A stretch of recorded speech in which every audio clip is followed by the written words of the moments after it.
storm of things going on. We have a high below poverty demographic. We have extreme difficulty with transportation, such as public transportation. And then private fee-for-service options aren't really options for the population that reside there because of their low income. They were either not being serviced appropriately, or they were using those little convenience stores to get their food, or they were asking friends or family. And so often I hear, I'm so glad I can take my time and shop now without someone rushing me and saying, we got to go. We also have the complexity of they get paid one time a month and they get food stamp benefits one time per month. So that means they were buying, shelf-stable, non-perishable food, not fresh food items. So with this grant, we've been able to implement a rideshare program to get our target population to and from fresh food. Because of this program, we're able to provide them safe transportation, reliable transportation to and from a grocery store of their choice. So I think that allows them to maybe go to the grocery store more often, take their time, and really shop for what they need to bring back home. A poll from the National Aging and Disability Transportation Center found that older adults and people with disabilities have difficulty finding a ride in their communities. This is due to a lack of affordable and accessible transportation options. To address this issue, NADTC awarded a grant to Tulsa's INCOG Area Agency on Aging. The INCOG Challenge, providing older adults and people with disabilities living in Tulsa's food desert with free transportation to healthy food sources, and this mobile, affordable food bank that can relocate to meet the needs of those who do not have access. Carol Covey has health issues, and eating right is critical to her well-being. Because of the free rides provided through this NADTC grant, Carol is now on the road to a healthier lifestyle. I have neuropathy in my feet, and sometimes I can't even walk. So where they come to my house, it helps. I lost 83 pounds this year, and fruits and vegetables helped me a lot. Before the INCOG program, Diana Venture Williams only went grocery shopping once a month and would work hard to make sure the grocery items she got on that one visit lasted her the entire month. Now I can call, get a ride within a matter of minutes, go to the store, not feel rushed, which sometimes when you're rushed, you forget things. So I can go, I can shop at my own pace, and I can call and come back home. Doug Forner depends on the program because living in a food desert means he is far away from a grocery store that has fresh fruits, vegetables, and fresh meat. Using the program means he doesn't have to depend on friends to find a ride across town, giving him a sense of independence. Maybe I could go to the store once a month, but now when I want to go, I can go. It's the only way I can do it, you understand? I can go to the store whenever I need, and it's truly a godsend. Older adults and people with disabilities who receive services through this INCOG program have seen barriers to healthy food options removed. The INCOG Area Agency on Aging is currently seeking additional funding sources that would allow it to continue the program. The comments on our surveys are almost heartbreaking. Some of them are just so thankful for the program. This NADTC grantee has achieved success and made a difference in the lives of older adults and people with disabilities who want and need access to healthy food.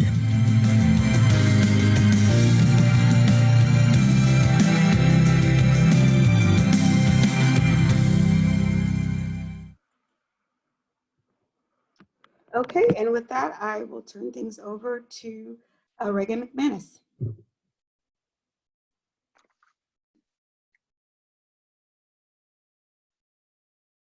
Good afternoon, everyone. Thank you for participating in this webinar with us today. I'm Reagan McManus, Director of INCOG Area Agency on Aging, and we are located in Tulsa, Oklahoma. I'm going to take you on a quick tour of our Tulsa C.A.N plan and the Tulsa C.A.N ride program. These were both funded through grants through NADTC. So on our phase 1 grant, that was a planning grant, back in 2018. Our top 3 project objectives of that planning grant were to serve and connect older adults and people with disabilities living in a food desert area in North Tulsa to healthy food sources. We wanted to build new partnerships, get the community involved, and then ultimately find solutions to improve access to nutrition, and something that could be replicated in other food desert areas within Tulsa, as we do have 2 other large food desert areas in our city. This is our study area focus. So this is a community, it's considered North Tulsa. It's literally just above the downtown area. So my offices are right in here, and then this area here is considered North Tulsa. North Tulsa is where the 1921 Tulsa race riots occurred. Prior to that, it was Black Wall Street. It was one of the most prosperous Black business communities in our country. And so there is a lot of history in this area and a lot of trust issues in this area. The community is not really comfortable with governmental entities such as the city and county, for example. So that was definitely one of our challenges when working in this area. And then this is a food access map. So everything in red shows you that it shows where a food desert is and where it's low income. And then the green areas represent where it is not a food desert, because there are grocery stores present there. So you can see that identified by the little shopping cart icons. But the predominant part of this area that we selected, as you can see, is a food desert. So you might be asking, what is a food desert? So a food desert is an area, typically it can be urban or rural. If it's urban, then the residents there are living a mile or more away from a large grocery store or supermarket. If it's a food desert in a rural area, they have to be residing 10 miles or farther away from a grocery store. There are little quick stop places such as convenience stores in this area, so they may sell shelf stable food. They may throw in a banana or an apple here and there, but there's no true grocery stores that sell, you know, your dairy, your meat, and your produce in the areas that are identified in red. So during our planning grant, we had a lot of community engagement activities. That was really important for us. We did work with a consultant to help with that. We wanted to find out what their needs were, what they would like to see in their community, and try to help them achieve that. So through this, we distributed a public survey. This was all occurred October through December of 2018. We distributed to over 450 individuals in our target population, which are older adults and individuals with disabilities. We received 208 responses back. So we were very happy with the turnout of those survey results, and they were extremely helpful in our research and planning process.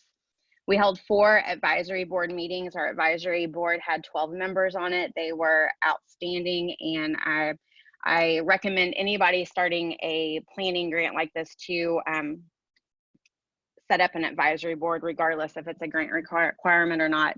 It's just a really great help.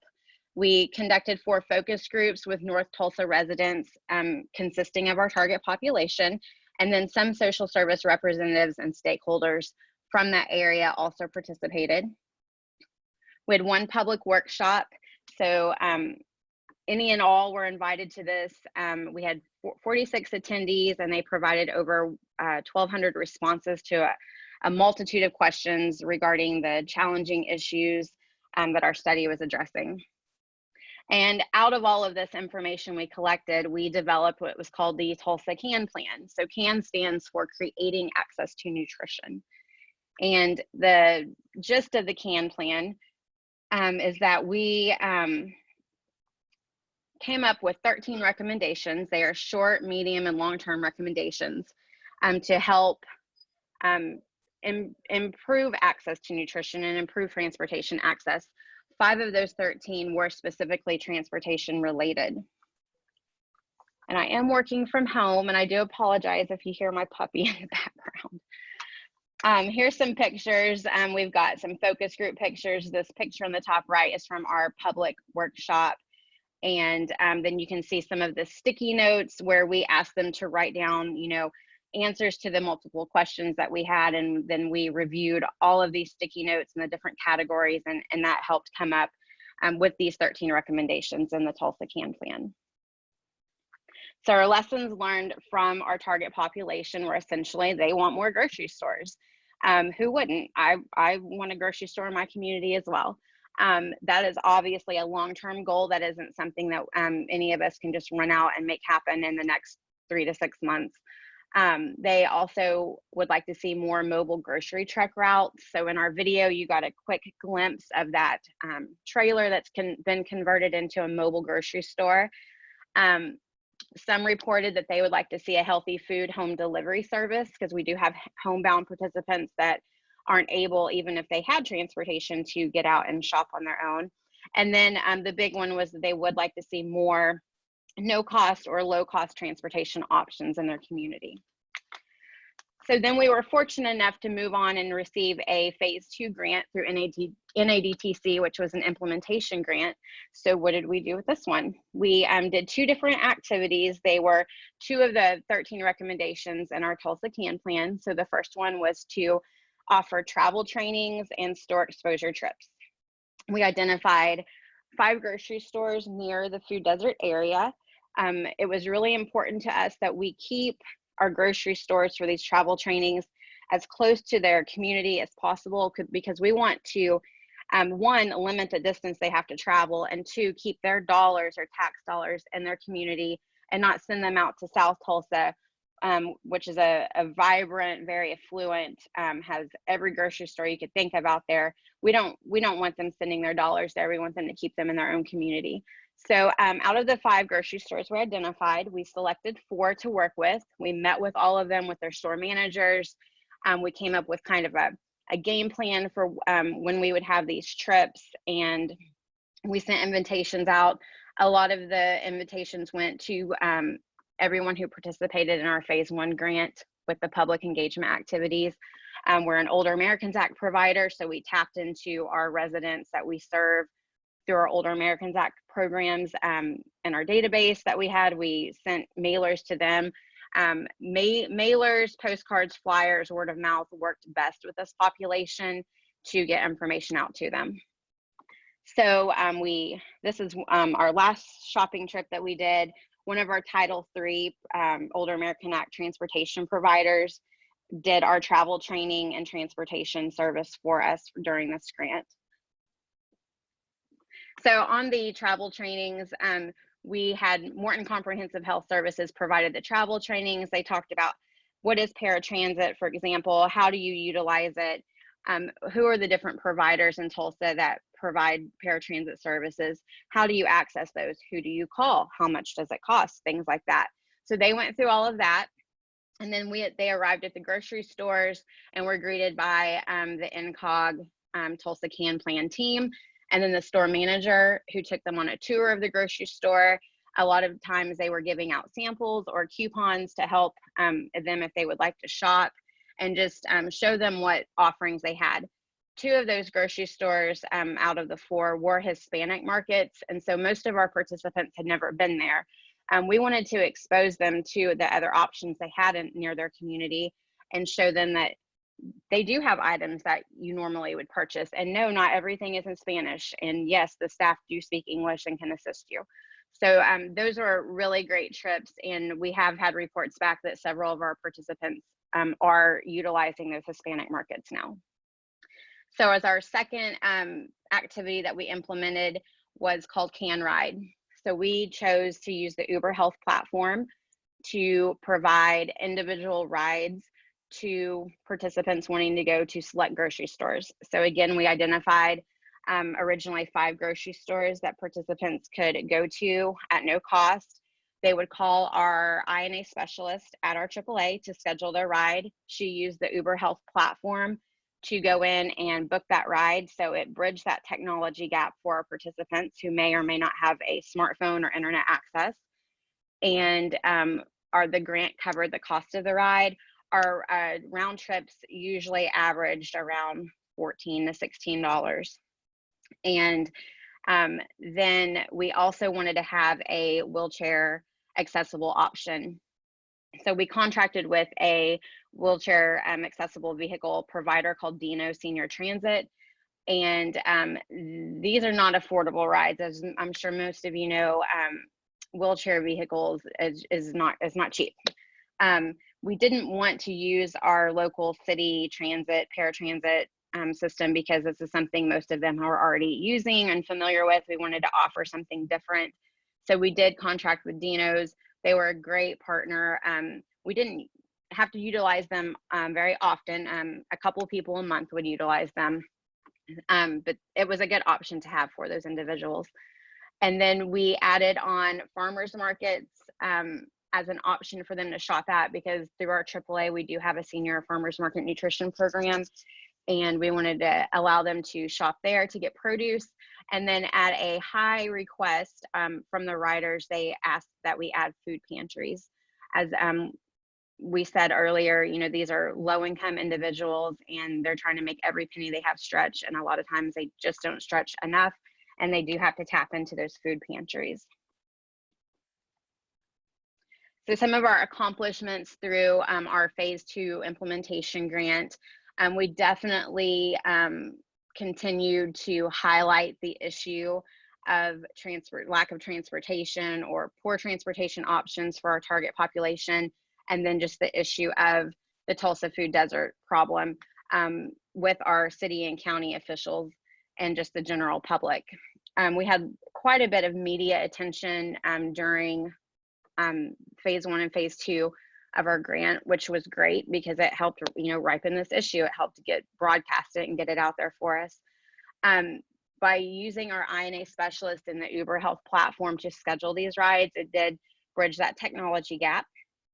It exposed our target population to rideshare, because I think we had maybe one of our participants who had ever used rideshare before, and they rode with a family member, so they didn't initiate it on their own. So this gave them another option. Many of them were afraid. Some of them didn't start using the program until the last month that we had the grant, because it took kind of building that rapport with them, hearing about the successful rides through their friends and neighbors before they were comfortable getting in a stranger's car. Because we've always tell people when we've grown up, you don't get in a stranger's car, you don't talk to strangers. And now we're asking them, hey, you want to ride to the grocery store? Hop in this car with a stranger. So that was definitely something we had to work through. But once they tried it, they loved it. And several have been able to utilize Uber or Lyft on their own with their own funds since our grant. And then since we utilized our INA service as the kind of the call center for this program, she was also able to connect our participants to other programs, which was great. So we got several connected with our Senior Farmers Market Nutrition Program, which is a $50 gift card to buy produce, for example, or she connected them to apply for food stamp benefits. So that was just a really great opportunity there to help them with other services. So what are we doing now, and how are we funding those efforts? So currently we are not providing this service, but we do have the plans in place. In December, we were able to, INCOG also monitors and administers our 5310 funding for transportation in our part of Oklahoma. We were able to partner with a local nonprofit organization that provides services to seniors as well. They put up the match for 5310, and they have a large call center for INA, and they are going to actually run the program and do all of this. And so we got the contract rolling, and the funding and the match and everything was great, and they changed leadership. So that kind of stalled things out. And then we were about to gear up and have our meetings, our planning meetings and training, because we're going to train our staff on the Uber Health platform and work through all the logistics, such as the intake form and things like that we did. And COVID-19 happened. So unfortunately, we are stalled out right now, but we do have a plan in place. We do have funding in place, and we are going to continue offering the service as soon as business gets back to normal or its new normal. And we plan on continuing to do some type of 5310 funding to sustain this program. We are also seeking other funding opportunities, whether that be federal funding opportunities such as grants, or local grants through our health department, or our philanthropic community. And then we're always considering other partnerships. What other groups out there should we be connecting with that work in transportation or access to food, things like that. So we're always looking to see who else is out there that we might be able to partner with and pull resources together to create access to nutrition and transportation. And then how does what we did, how does that fit into the broader plan of access to transportation? So this Uber model, it can really be utilized for anything. It doesn't, I mean, grocery store trips are great, but Uber Health platform was originally set up for medical providers to get their patients to and from their appointments. Uber or Lyft type services, rideshare, can be utilized for social needs, basic needs such as shopping and work. And then travel trainings for public or paratransit programs, they're fairly easy to implement. I can say that they weren't the most popular offering that we've had. A lot of that was because people felt that they already were familiar with how paratransit worked, or they didn't need the service right now, so they just weren't interested at this time. But I highly recommend travel trainings for any programs that are working with older adults and people with individuals with disabilities who may have to tap into some type of public transportation or a grant funded program or volunteer program. It's different. Again, you're traveling with strangers, or you're traveling on a big bus or something that you're not familiar with.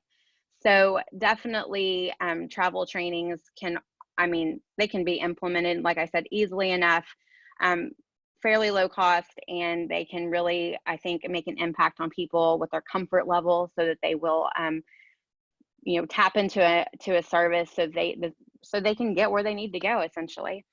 And then our Tulsa C.A.N plan recommendations, like I said, we had 13 short, medium, and long-term goals and recommendations, and 5 of those were specifically targeted at transportation. We definitely are still very fired up about this and passionate about our Tulsa C.A.N plan, and want to continue moving it forward and implementing those recommendations. Not all of the recommendations involve INCOG. There's not always something in there that we can do. It does involve city leaders, for example, with policy changes. It does involve, somebody wanting to come in and build a grocery store, which is supposedly happening now in this food desert area. So everyone's pretty thrilled about that. It's just, unfortunately, a very slow moving process.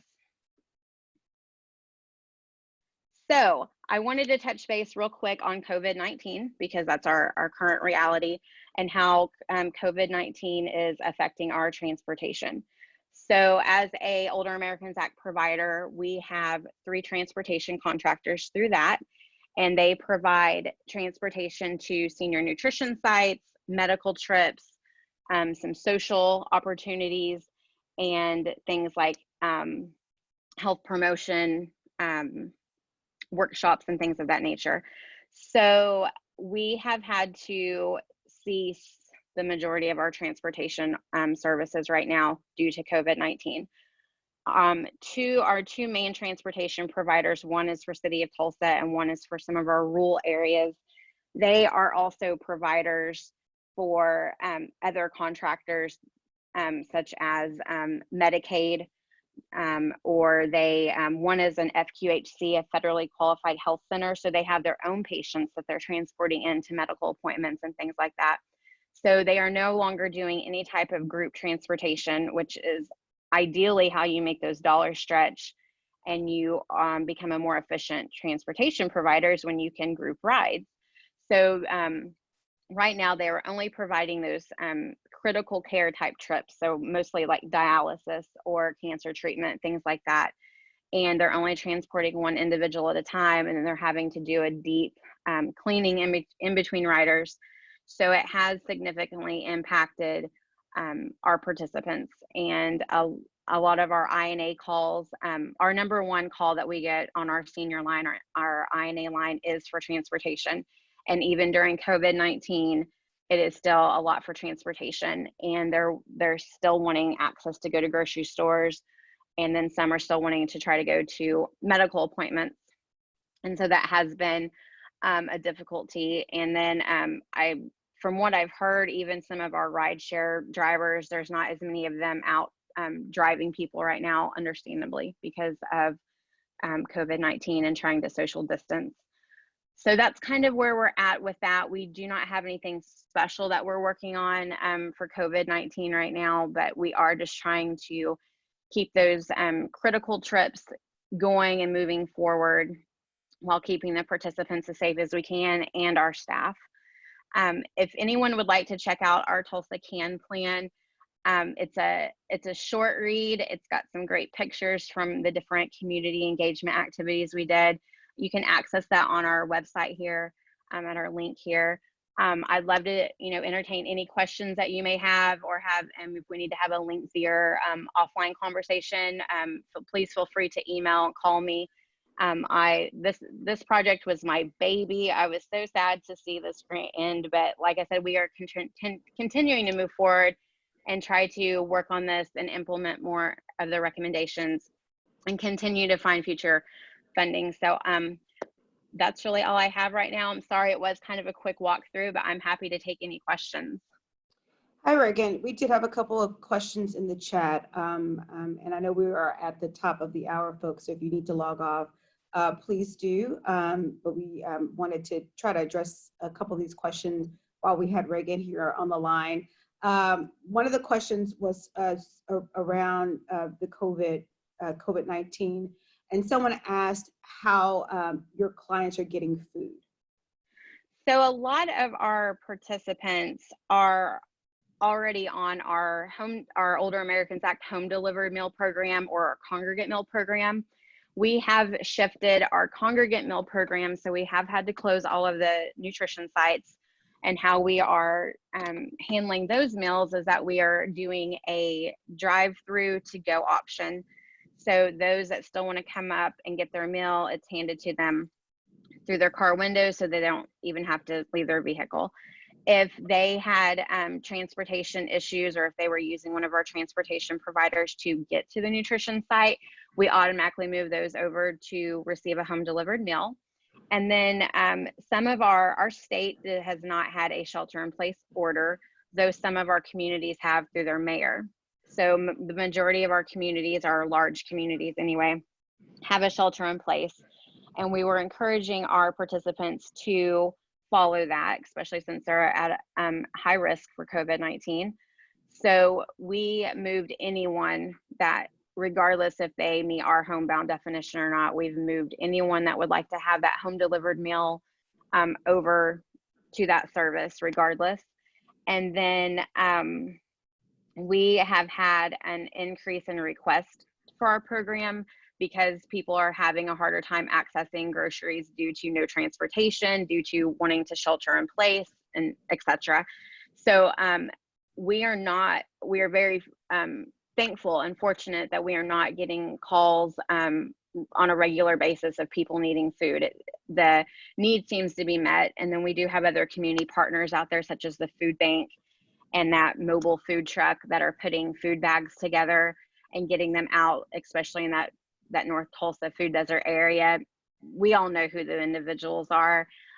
We're a tight-knit community, and so they're out at those low-income senior housing complexes, for example, passing out these food bags and things of that nature. So we also do wellness checks through our different Older Americans Act providers. So that's through INCOG's outreach program, that's through our meal providers, our homemaker, our caregiver providers. They are all calling all of our participants, and we are all checking on them and finding out, are you okay? What do you need? and things of that nature, and then connecting them to resources. One of our things is that we've had some seniors that they need toilet paper. Either they can't find it, or they're not able to get out, or they don't want to leave their home. So I'm fortunate enough to have this other little pot of money that I was able to go and piecemeal toilet paper together, and we're getting that out to people. So that's kind of how we're handling that right now. Okay, great. And last question I had in the Q&A box. Would you have done anything differently if you were able to do it over again? And I'm assuming with the project. We'll wrap up here. The ramping up part when you have a new service is always difficult, and these grants were on a short-term basis, and I can't say enough outreach. And we did a lot of it, but we needed to do more outreach, even more, and front load it, and help, especially during the implementation, or using rideshare to try to build that comfort level of just try it out, take a friend, take a neighbor with you, and try rideshare. Because like I said, once they tried it, they were hooked, they loved it.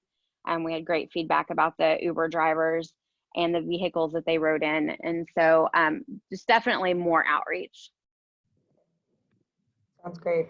Well, thank you so much, Regan, for your time today, and everyone who attended today. Thank you for spending a little bit of your lunchtime hour with us today. Our next Brown Bag webinar will be held on May the 14th, same time, 12:30 p.m. Eastern time.